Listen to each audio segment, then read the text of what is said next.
Hello viewers, top level tours and ট্রাভেলসের পক্ষ থেকে সকলকে স্বাগতম। আশা করি সবাই ভালো আছেন। অনেকের আমার কাছে জানতে চান দুবাই ভিসা, সৌদি আরব ভিসা, কাতার ভিসা, থাইল্যান্ডের ভিসা সম্পর্কে। দুবাই 1 ইয়ার ভিসা, 5 ইয়ার মাল্টিপল ভিসা, সৌদি আরবের 1 ইয়ার ভিসা চালু হয়েছে কিনা, এবং সবাই ডিরেক্টলি বলেন আমাকে যে এই এজেন্সি জমা নিচ্ছে, ওই এজেন্সি করে দিচ্ছে, এরকম। তো সবাইকে আমি একটু ক্লিয়ার করতে যাচ্ছি, বর্তমানে বাংলাদেশে অনেক ভুয়া পেজ আছে যারা ভুল তথ্য দিয়ে, লোভনীয় অফার দিয়ে বিভ্রান্ত প্রচার করে। আমি সবাইকে একটু ক্লিয়ার করতে যাচ্ছি, বর্তমানে দুবাই ভিসা, সৌদি আরবের ভিসা বা কাতার 1 ইয়ার মাল্টিপল ভিসা, এইগুলো ভিসা এখনো ওপেন হয়নি।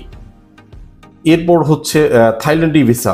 থাইল্যান্ডি ভিসা আমাদের বাংলাদেশিদের জন্য এবারই প্রথম থাইল্যান্ড ভিসার আবেদন শুরু হবে।